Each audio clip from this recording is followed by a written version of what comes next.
Hello, everyone. Welcome back to another episode of Testimony Thursdays. I'm your host, Dr. Jazz, and I am so excited about this episode. I know I say that about every episode, but this one for real. It's going to be a blessing. We are about to learn so much. So, before we get started, let's go into our scripture. So today our scripture is from, oh, look at me. I was getting ahead. This is from Jesus Calling, y'all. I'm still on my devotional. So it says, continue on this path with me, enjoying my presence, even in adversity. I'm always before you, as well as alongside you. See me beckoning to you. Come, follow me. The one who goes ahead of you, opening up the way, is the same one who stays close and never lets go of your hand. I am not subject to limitations of time or space. I am everywhere at every time, ceaselessly working on your behalf. That is why your best efforts are trusting me and living close to me. So, yes, y'all, thank you. Thank you for Jesus Calling devotional book. And yeah, we are going to hop right into it. Today, our guest, if y'all are a physical therapist or a physical therapist,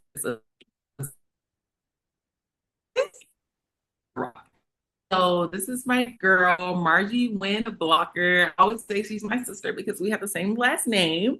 But Margie, I'm gonna have you go ahead and introduce yourself, and I apologize if my Wi-Fi.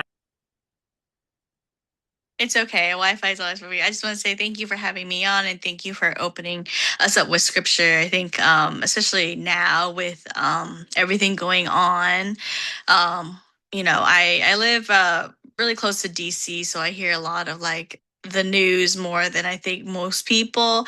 I think we need to be reminded, to stay grounded and know that God is always with us. So thank you for reminding us. And I need to do better on my devotion. So thank you. Yes, I'm Margie. I'm a PTA. I've been a PTA for ooh, 8 years now.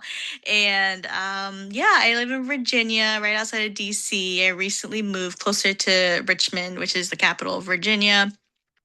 I've done everything outpatient, private practice, outpatient ortho, home health, and now I'm in pelvic health. Yeah, I got married 2 years ago, had a baby last year. Lots of milestones, and I have an Instagram. I was known as not just a PTA on social media. I've changed it to margie.pta across all platforms. So people get to know me better outside of PT. I say I PT is a part of me. It's not everything. It's just, one part. I think it's sometimes hard, especially now, me navigating being a mom, first time mom. We kind of lose ourselves and we let our careers define us, especially when we're new grad in our 20s and 30s. And I wanted to make sure people get to know me for me.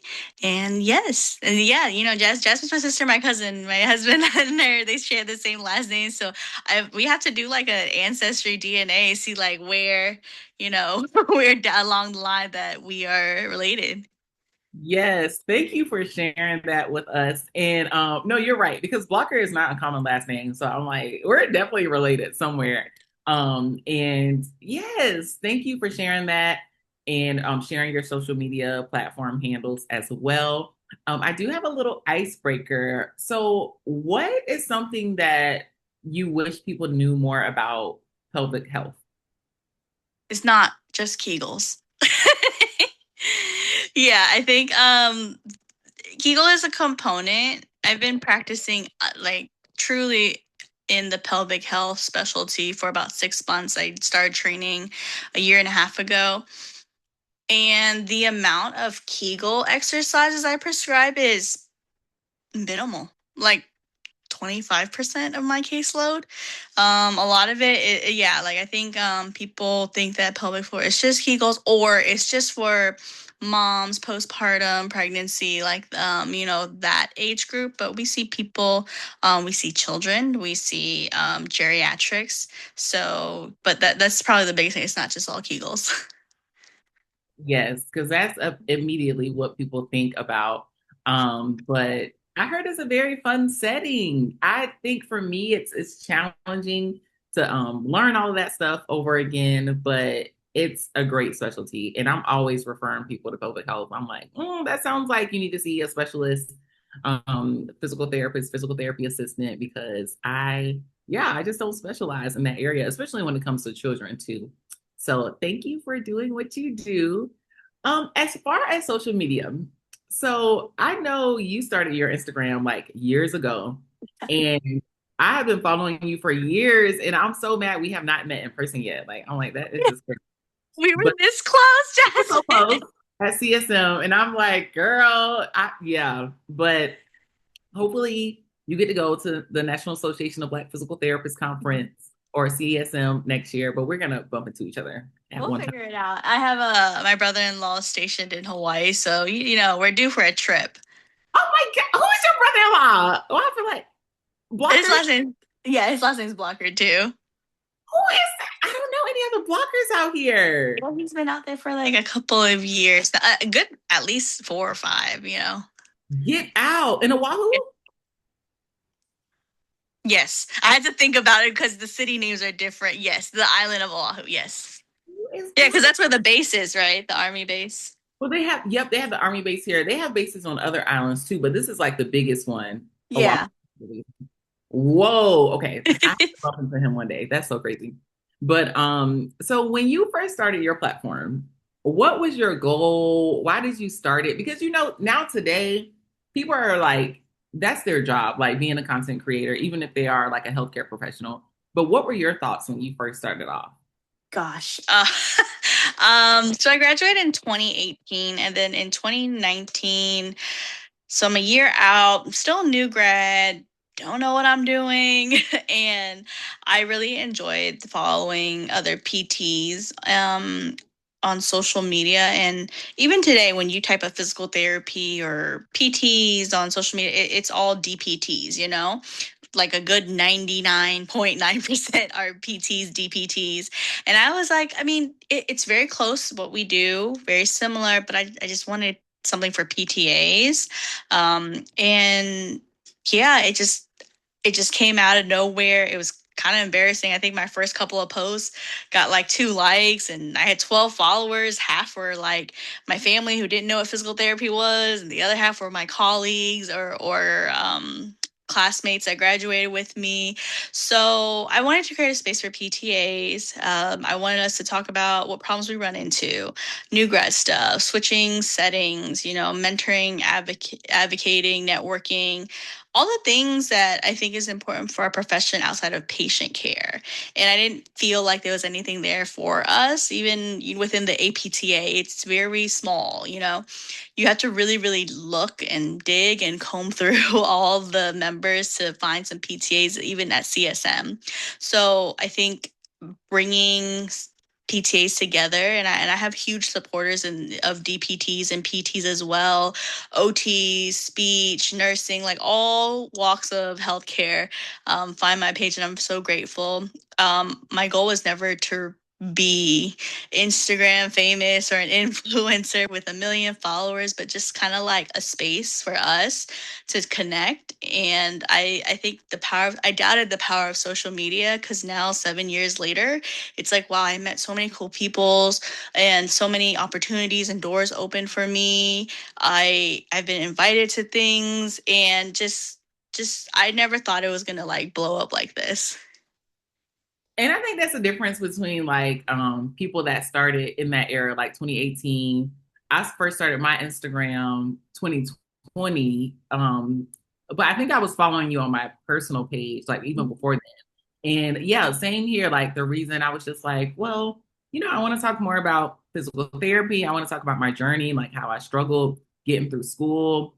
And Mhm. I just want people to hear about it. I never had the goal of being like Instagram famous or like going viral, because back then that wasn't like a thing. It was just like we were posting, and I kind of missed that part of like I was just talking to my friends about this, but about content creating before it was like a thing, because we were Yeah, so for authentic. Like I would just post something and like not with all like the filters and the reels and all that type of stuff. But I do like how it's evolving and just thinking about the power of social media. And I know how you said your goal was never to be like Instagram famous, but you are famous. You are always booked and busy. If it's about PTA, like I'm always like, oh, Margie, I know she's behind this. Like somebody must have called her, try to set something up. So that influence part is just it's great when you know somebody behind the camera is being authentic and wanting to share their story. So, and I know you said your family wasn't really aware of what like physical therapy was. So how were you first introduced to becoming a PTA? What was that? Yeah, so in Vietnamese, there's not like a word for word translation for physical therapy, but like they know what a chiropractor is. But and they have a word for nurse, but physical therapy it just wasn't. Now there is a word for it, but to be honest with you, when I read it, when I see it, it takes me a minute to be like, oh, you're talking about physical therapy, because I feel like it was made up. Like it wasn't a real word for word translation, like how a physical therapist in Spanish is fisioterapista or peristo. It's not like that. So I was first introduced to PT. I was a sophomore in college at Old Dominion University, and my brother was in high school. He was playing lacrosse. He got injured, and he had to go see a PT. I was like, what's PT? When you get hurt, you go see a doctor. I had no idea what a PT was. Came home for winter break and thought it was really cool. He was given some exercises and he was rehabbing. And I was like, I think I can do this. At the time, I was a business major, and I hated it. Accounting, microeconomics, it was just all foreign to me. It's like I understood supply and demand, but anything past that, I'm just like, whoa, this is like crazy. I have no idea what you're talking about. I would cry every night. I didn't know what I want to major in or what I want to do. And so I talked to a guidance counselor, and she suggested that I take anatomy over the summer while I'm home at a community college. If I do well in it, it might be a good idea to change my major.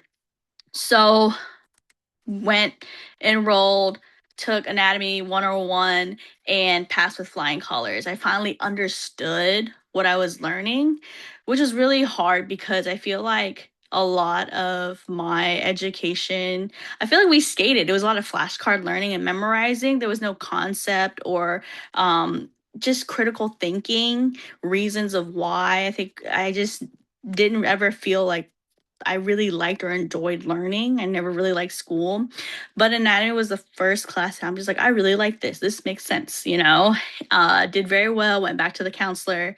She changed my major immediately. I'm now an exercise science major, like overnight. I'm like, okay. A lot of the graduates who have an exercise science major go on to the PT program or the athletic training program. Unfortunately, my GPA was nowhere near for PT school. It would have been a joke if I applied. I graduated with my exercise science major, my bachelor's degree. Went home. I was a PT tech aide for a couple of years. And in one of my offices, there were a couple of PTAs. And I was like, well, what's a PTA? Is that kind of like what I'm doing? Or like, what's the difference? They told me it was usually a college or a trade school program that is about 2 years. And then you get to treat patients. You do everything but the eval. And I'm like, okay, that sounds doable. Sounds affordable. And there wasn't like a obviously there was requirements and eligibility, but it wasn't anything as competitive as PT school or as expensive. And that was the big thing for me. Like there was no way after pulling God knows how much money with Sally Mae, I could pay more for DPT school. So I took a couple of prereqs, applied, got in.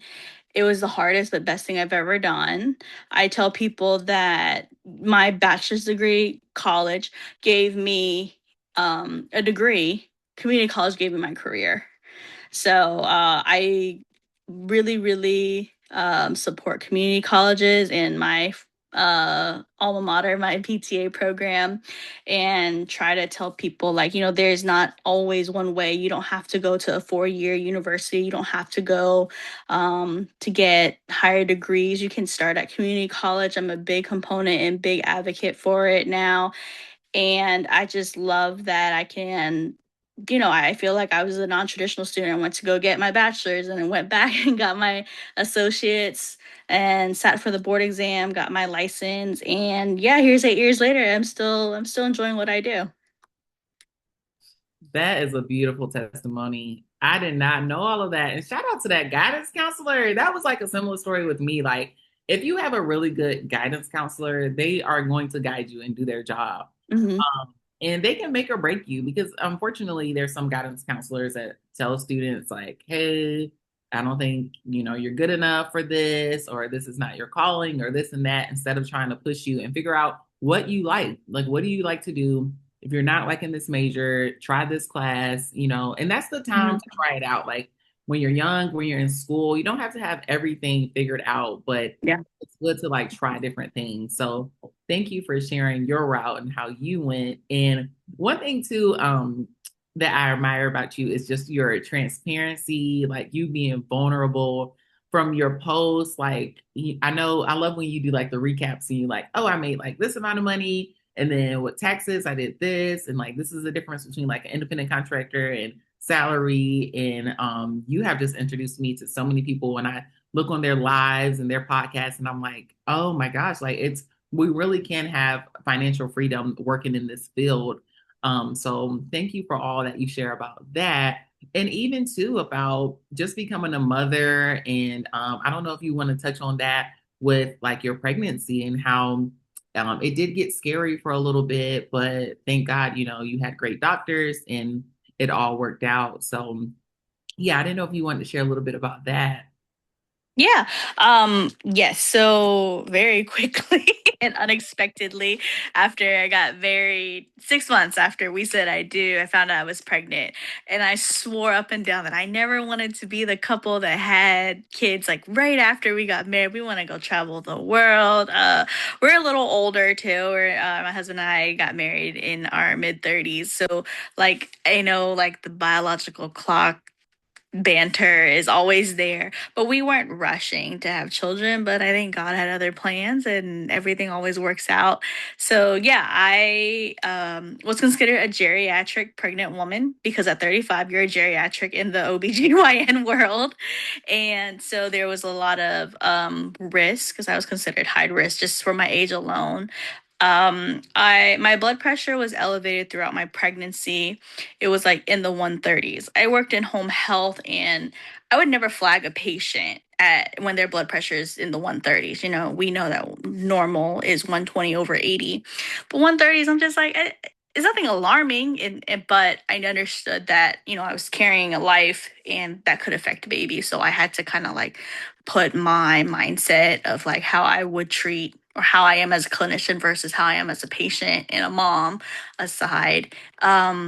Pregnancy, for the most part, I would say was pretty easy going. I was a little nauseous at the beginning, but otherwise, like a lot of my girlfriends are really jealous. Like my pregnancy was a breeze. I had to see an antenatal specialist, which is a high risk OB doctor at 37 weeks, and they wanted to do like a very very detailed 2 hour ultrasound scan to make sure baby was okay, because my blood pressure was high.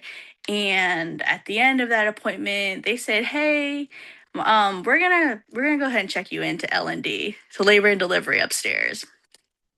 I had nothing with me. I had my keys, my cell phone, my wallet, no hospital bag. I was planning, my husband was with me. We were planning to go get lunch, and both of us, we were going back to work.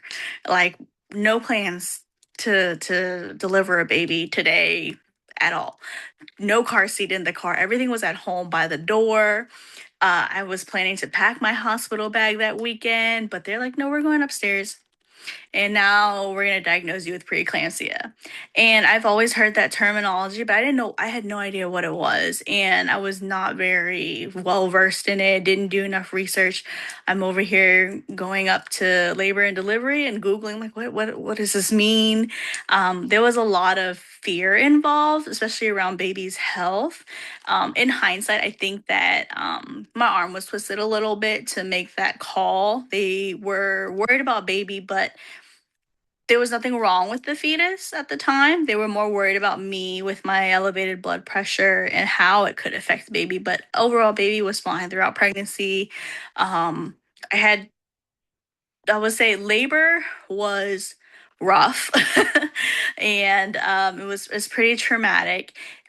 Delivery, I think it's probably as best as it could be as far as the circumstances. So I'm very grateful for that. I had some great nurses.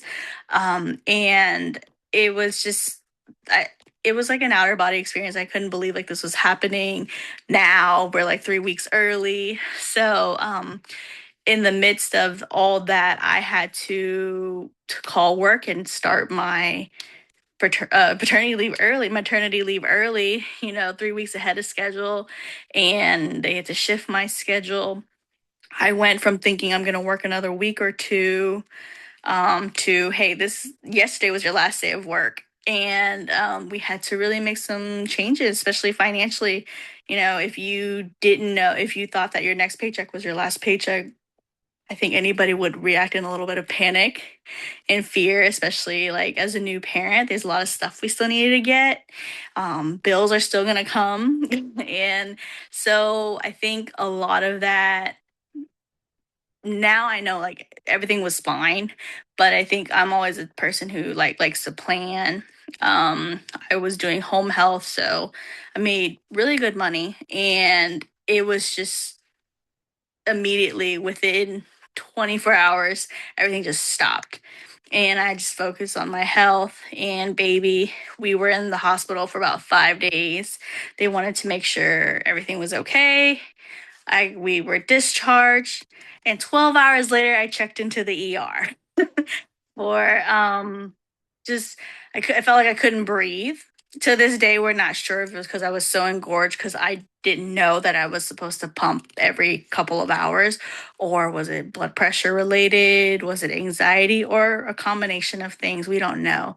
But I checked in at the ER at a blood pressure of 195, and yeah, and was rushed back into the maternity ward. It was literally like, hi again. And my husband was stuck at home with a newborn for 2 days. All of us, we were all sleep deprived. We hadn't slept in the whole time because I understand now why people say they can't get rest in the hospital with the machines beeping and nurses coming in, doctors coming in every 20 minutes. So we did not sleep like for a week. So now I'm worried. Not because my husband couldn't take. I knew I knew he was going to be a great father, and he is a great father. But the fact that we have not slept, there was no family around, and he was by himself with a newborn that's gonna probably start crying 24/7 soon. We had to switch to formula because I was admitted, could not breastfeed baby, and I didn't want to bring baby to the hospital because of everything going on, COVID, RSV. I just was like, he's home, keep him home, we'll pivot. And yeah, that's what we did.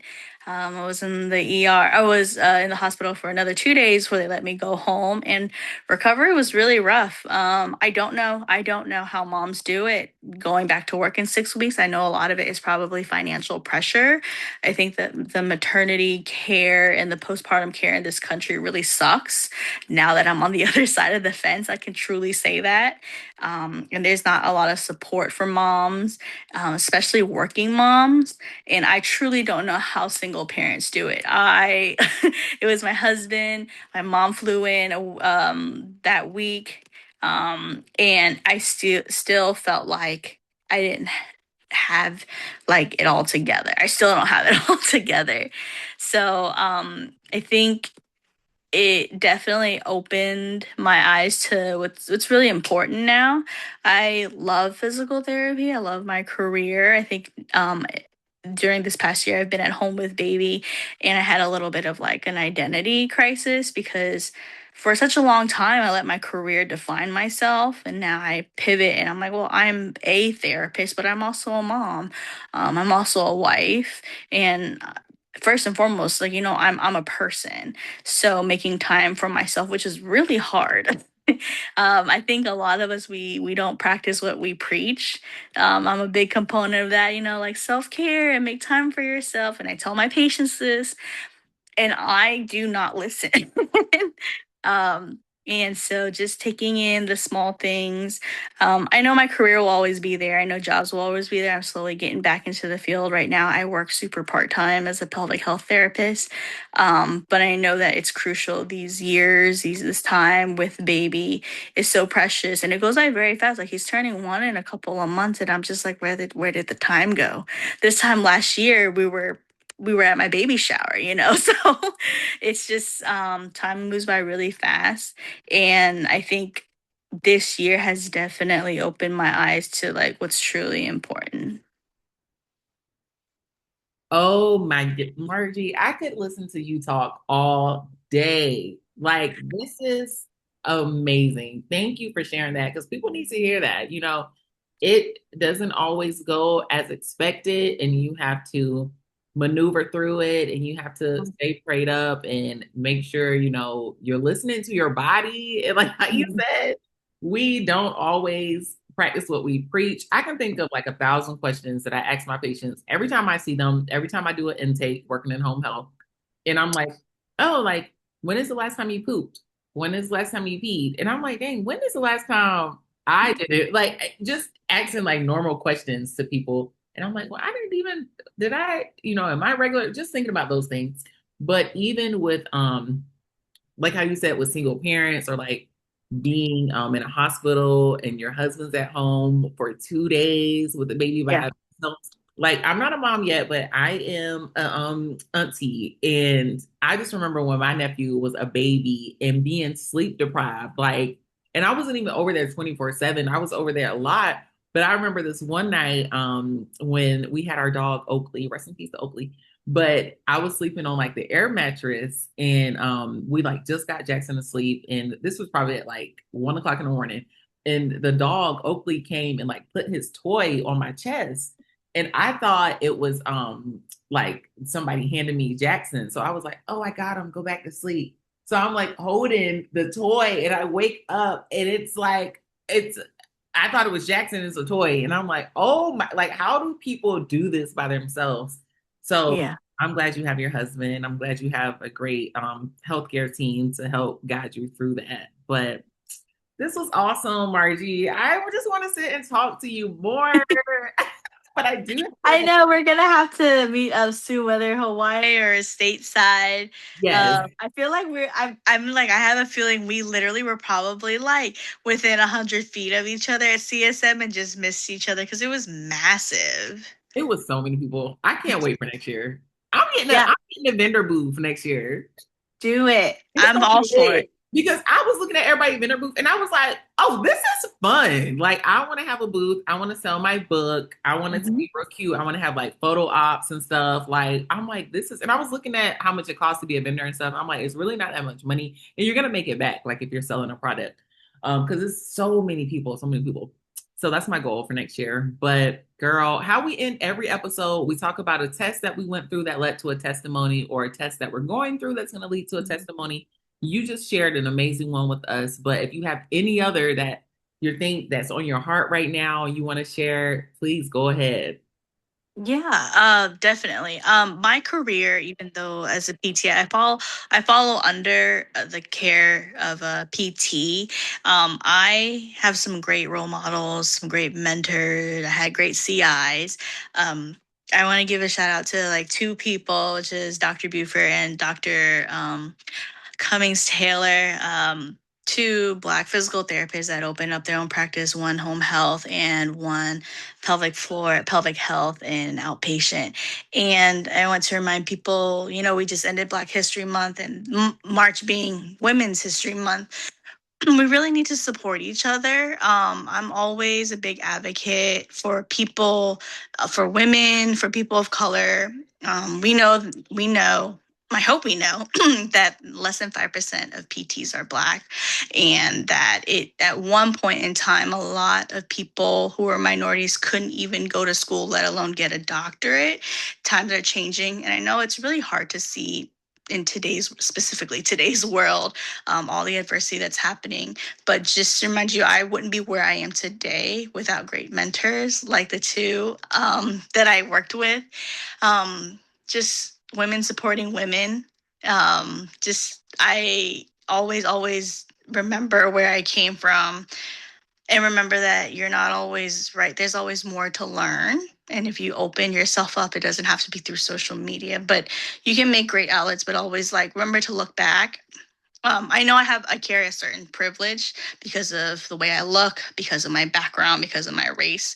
And you always got to remember to look back at the people that helped you and bring them up too, because together, like we can do a lot. I wouldn't be sitting here talking to Dr. Blocker today if, I didn't open myself up, and she's doing amazing things. I hope you guys follow her journey too. Big testimony. I love that is like the name of your podcast, because that is truly like if I had to put a word next to your name, that's definitely a word testimony that I would put with you. Your story was so inspiring. You've been on my platform and my podcast.